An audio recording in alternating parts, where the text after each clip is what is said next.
ভাইয়ের সাথে বেঈমানি করলে তার ফল কিরূপ হবে? ভাই যদি ভাইয়ের সাথে বেঈমানি করে, ভাই যদি ভাইয়ের হক আদায় না করে, ভাই যদি ভাইয়ের নিমক হারামি করে, কষ্ট দেয়, সম্পর্ক ছিন্ন করে, আল্লাহর জমিনের সবচেয়ে পাপিষ্ঠ মানুষগুলোর ভিতরে একটি লোক। কারণ হাদিসে কুদসিতে আছে, আল্লাহ রাব্বুল আলামিন বলেছেন, যে ব্যক্তি আত্মীয়তার বন্ধনকে ছিন্ন করে, আল্লাহ তাআলা তাকে ছিন্ন করে ফেলবেন, আল্লাহ তাকে ছুঁড়ে ফেলবেন। মান কাতাআ কাতাআহুল্লাহ। জঘন্য একটা বিষয় ভাইরা।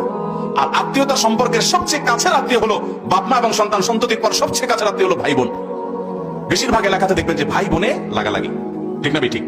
অন্য সবার সাথে যা তা, ভাই বোনের সাথে অবশ্যই কি আছে? গুতাগুতি। ভাইরা আমার, আপনার ভাই বোন তারা যদি ভুলও করে, আপনি চেষ্টা করবেন আগলে রাখার, সম্পর্ক কখনো যেন ছিন্ন না হয়। আল্লাহ আমাদের সবাইকে সেই তৌফিক দান করুন।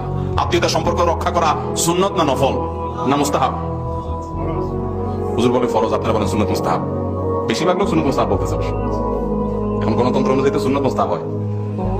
সুন্নত মুস্তাহাব জয়যুক্ত হয়েছে, সুন্নত মুস্তাহাব জয়যুক্ত হয়েছে। ভাইরা আমার, আত্মীয়তার সম্পর্ক রক্ষা করা ফরজ। এই যে আপনারা সুন্নত মুস্তাহাব বলছেন, অনেকে জানেন না। আত্মীয়তার সম্পর্ক রক্ষা করা কি?